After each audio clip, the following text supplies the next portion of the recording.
while working as an AD, ആ ഒരു ക്രാഫ്റ്റിനെ view ചെയ്ത രീതി എങ്ങനെയായിരുന്നു? ഒരു ബിഗ് ഒരു ട്രാൻസ്ഫോർമേഷൻ ആയിരുന്നോ? അതെ, ഞാൻ ഇതുവരെ മനസ്സിലാക്കിയത് എങ്ങനെയായിരുന്നു? ഞാൻ അതുവരെ വിചാരിച്ചിരുന്നത് ഇത് അതിൽ ടെക്നിക് സൈഡ് ഞാൻ അധികം ആലോചിച്ചിരുന്നില്ല. കാരണം ഞാൻ സിനിമയായിട്ടാണ് ആലോചിച്ചിരുന്നത്, കണ്ടിരുന്നത് കഥയായിട്ട്. അതായത് ആക്ടർ രാവിലെ ഇറങ്ങി വന്നിട്ട് ഉണ്ടാക്കുന്ന പ്രശ്നം പോലെ ഒറ്റയടിക്ക്, അതായത് ക്യാമറ വെച്ച് ഫോളോ ചെയ്യും. അതാണ് എൻ്റെ ഏറ്റവും ബുദ്ധിയിൽ വന്നിട്ടുള്ള ഏറ്റവും അതിന് ഇതിങ്ങനെയായിരിക്കാം ചെയ്തിട്ടുണ്ടാവുക, ക്യാമറയിൽ ഇങ്ങനെ പകർത്തിയിട്ടുള്ള രംഗങ്ങൾ. പിന്നീട് നമ്മൾ എന്ന് പറഞ്ഞ ലൊക്കേഷനിൽ വന്നപ്പോഴാണ് ഇതൊക്കെ ഷോട്ടുകളാണെന്ന് മനസ്സിലാവുന്നത്. അതുവരെ ഞാൻ ഇതിൻ്റെ ഷോട്ട് കണ്ടിട്ടില്ല. ഇതൊറ്റ സ്ട്രെച്ചിൽ എടുക്കണതാണെന്ന് വിചാരിച്ചുള്ളത്.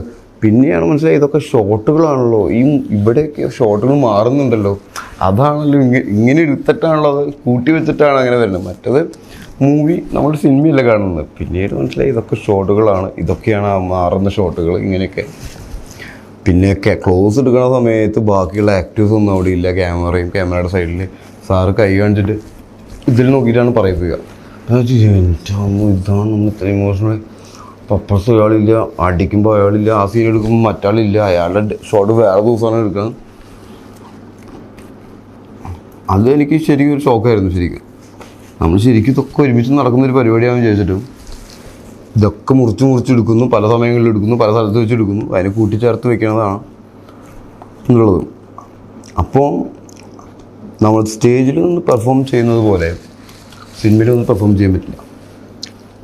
കാരണം നമ്മൾ ഇവിടുന്ന് ഈ ചായ കുടിച്ചിട്ട് എഴുന്നേൽക്കുന്നത് ചിലപ്പോൾ വേറെ ദിവസമായിരിക്കും ഇടുന്നത്. അപ്പോൾ എഴുന്നേൽക്കുമ്പോൾ ചായ കുടിച്ചുകൊണ്ടിരുന്നിട്ട് എന്തിനാണ് എഴുന്നേൽക്കുന്നത്, ആ ഇമോഷൻ തന്നെ ക്യാരി ചെയ്യണം. ഇപ്പോൾ ദേഷ്യത്തോടെയാണെങ്കിൽ ആ സ്പീഡ് മെയിൻറ്റെയിൻ ചെയ്യണം. ഇപ്പോൾ തമാശ കൊണ്ടാണെങ്കിൽ അത് മെയിൻറ്റെയിൻ ചെയ്യണം ഇവിടുന്ന് പുറത്ത് കിടക്കുമ്പോൾ. അതോടൊപ്പം തന്നെ എൻ്റെ കൈ മടക്കി വെച്ചിരിക്കുന്നത് കുടുക്കിൻ്റെ തൊപ്പി, കണ്ണാട, കയ്യിലുണ്ടായിരുന്ന ആക്ഷൻസ്, സാധനങ്ങൾ, ഇതൊക്കെ അതേപോലെ തന്നെ ആയാലാണ് പുറത്ത് കിടക്കുമ്പോൾ അത് ലൈഫ് വരുള്ളൂ. അപ്പോൾ ഈ ടെക്നിക്കുകളൊക്കെ വളരെ കറക്റ്റായിട്ട് അറിയുന്ന ഒരാൾക്ക്, അല്ലെങ്കിൽ ഇതൊക്കെ മനസ്സിലായി കഴിഞ്ഞാൽ അയാൾക്ക് നല്ല നടനായിട്ട് ആൾക്കാരെ മുന്നിൽ തോന്നും. അല്ലെങ്കിൽ ഇതെല്ലാം അഭിനയത്തിൻ്റെ പ്രശ്നങ്ങളായിട്ട് തോന്നും. ഇപ്പോൾ ഇവിടുന്ന് ഇങ്ങോട്ട് എഴുന്നേൽക്കുന്ന സമയത്ത് ആ സ്പീഡിൽ വേരിയേഷൻ വന്നു കഴിഞ്ഞാൽ തന്നെ ഇതെങ്ങനെ അഭിനയിക്കണമെന്ന് തോന്നും നമുക്ക് ചില സമയത്ത്.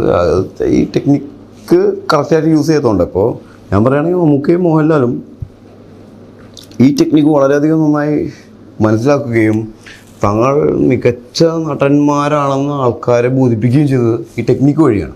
അല്ലാതെ വെറുതെ നിന്നിട്ട് പെർഫോം ചെയ്തിട്ട് കാര്യമില്ല. ഷോട്ടിനനുസരിച്ചും ആംഗിളിനനുസരിച്ചും ആ ലെൻസിനനുസരിച്ചൊക്കെ നിന്ന് പെർഫോം ചെയ്യണം. ഇപ്പോൾ ക്ലോസിൽ നമ്മൾ അത്രയും അധികം പെർഫോം ചെയ്യേണ്ട കാര്യമില്ല. അതുകൊണ്ട് നമുക്കവിടെ ക്ലോസ് ഷോട്ടുകൾ ശ്രദ്ധിച്ചാൽ അറിയാം, നമുക്ക് അധികം ഇങ്ങോട്ടേൽ കണ്ണിൽ ജസ്റ്റ് വെള്ളം വന്നാൽ തന്നെ നമ്മുടെ കണ്ണ് നനയും. പക്ഷേ ഒരു വൈഡ് ഷോട്ടിൽ കുറച്ചും കൂടി ബോഡി എടുത്തിട്ട് ചെയ്യണം. അതൊക്കെ നമുക്ക് മനസ്സിലാവുന്നത് ഈ ആക്ടേഴ്സ് ഒന്ന് പെർഫോം ചെയ്യുന്ന സമയത്താണ്. ഷൂട്ടിങ്ങിൻ്റെ സമയത്ത് ഇവർ ആ ഓരോ ഷോട്ടിന് വേണ്ടിയും പ്രിപ്പയർ ആവണത്. നമുക്ക് ചില ക്ലോസ് ഷോട്ട് എടുക്കാൻ പോകുന്നത് തന്നെ കവളിങ്ങനെ പിടിച്ച് ഇങ്ങനെ കണ്ട് തിരിയും, അപ്പോൾ ചോക്കും ഇങ്ങനെ. അതുകൊണ്ടാണ് നമുക്കവിടെ കവളിങ്ങനെ ചോന്നിരിക്കുന്നില്ലേ ചില ഷോട്ടിൽ. അപ്പോൾ എനിക്ക് ശരിക്കും ജീവിതത്തിൽ ആ കഥ നടക്കുമ്പോൾ അങ്ങനെ ഒരു സ്പേസ് ഇല്ലല്ലോ. പക്ഷേ ഷോട്ടിൻ്റെ ഇടയിൽ പെട്ടെന്ന് ക്ലോസ് എടുക്കുമ്പോൾ ഇങ്ങനെ തുടുത്തിങ്ങനെ ഇരിക്കും. അങ്ങനെ പല ടെക്നിക്കുകളും ഉണ്ട് പുള്ളിക്ക്.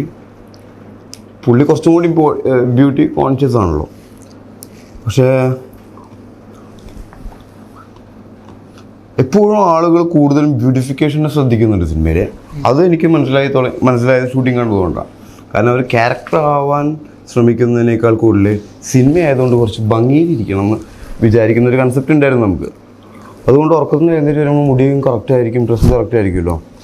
ഇപ്പോൾ വൃത്തിനെയൊക്കെ നോക്കിക്കഴിഞ്ഞാൽ അറിയാം, ഭയങ്കര കറക്റ്റായിട്ടുള്ള പെർഫെക്റ്റ് ആളായിരിക്കും, പെർഫെക്റ്റ് അക്ഷര സ്ഫുടതയിലൊക്കെ സംസാരിക്കും. പക്ഷെ അത് തന്നെയാണ് അവർ പുതിയൊരു ആക്ടർ ഉണ്ടാവാൻ സമയം എടുക്കുന്നത്. മമ്മൂക്കയും മോഹൻലാലിന് ശേഷം മമ്മൂക്കയും മോഹൻലാലും പോലെ തന്നെയാണ് ബാക്കിയുള്ള ആക്ടേഴ്സൊക്കെ ഉണ്ടായിരുന്നത്. പിന്നെ ഫഹദ് വരുമ്പോഴാണ് ചേഞ്ച് ഉണ്ടാവുക. ഫഹദ് വരുമ്പോൾ സംഭവിക്കുന്നത് ഫഹദിൻ്റെ പോലെയാണ് ചൂടാവുന്നത്, ഡയലോഗ് പറയണത്.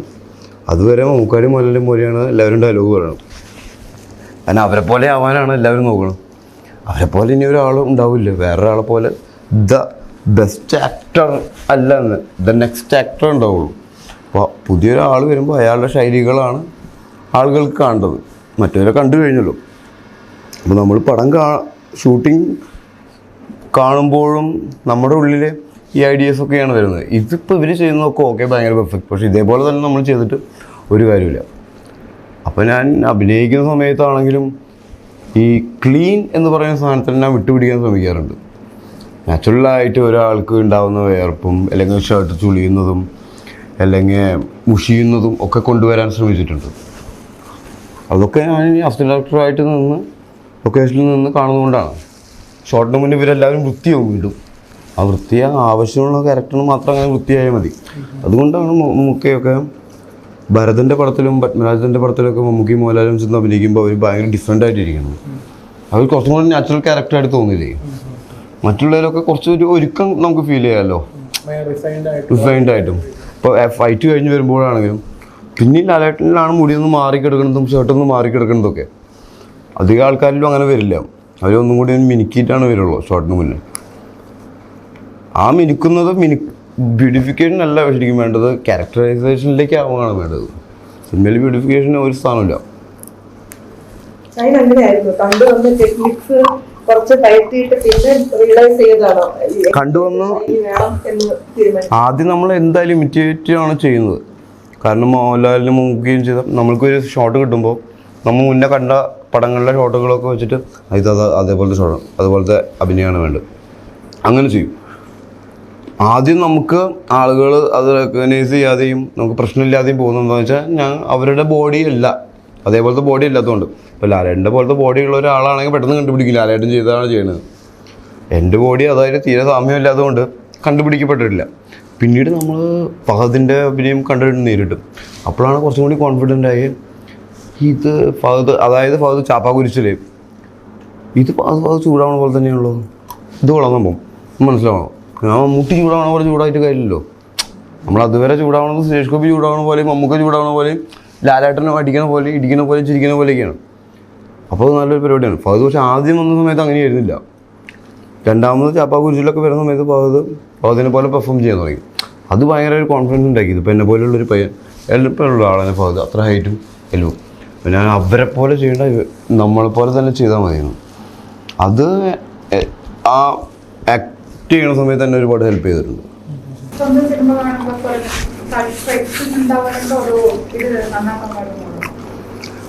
മിസ്റ്റേക്സ് നമുക്ക് കാണാം ഒരുപാടും. അല്ലെങ്കിൽ അതിങ്ങനെ ചെയ്യണമായിരുന്നു. ചെയ്യുന്ന സമയത്ത് ചിലപ്പോൾ നമുക്ക് നന്നായിട്ടൊന്നും തോന്നിയെങ്കിലും റിലീസാവുന്ന സമയമ്പോഴേക്കും ആ ധാരണയൊക്കെ മാറും. ഇതൊക്കെ മിസ്റ്റേക്സ്.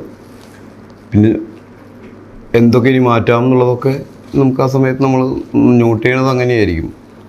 അത് നോട്ട് ചെയ്ത് അങ്ങനെ വെച്ചിട്ട് അടുത്ത പ്രാവശ്യം തന്നെ അങ്ങനെ ചെയ്യില്ല. പക്ഷെ അത് പിന്നെ എപ്പോഴെങ്കിലും നമ്മുടെ ഓർമ്മയിൽ അങ്ങനത്തെ ഷോട്ടുകളൊക്കെ വരുമ്പോൾ നമുക്ക് ഓർമ്മയിൽ വന്ന് നമ്മൾ ചെയ്യും. അല്ലാതെ ഇതൊന്നും ഈ ഒബ്സർവേഷൻ എന്ന് പറഞ്ഞാൽ രാവിലെ എഴുന്നേറ്റ് ഇങ്ങനെ ഇന്ന് ഒബ്സർവ് ചെയ്ത് തുടങ്ങി അങ്ങനെയല്ലല്ലോ.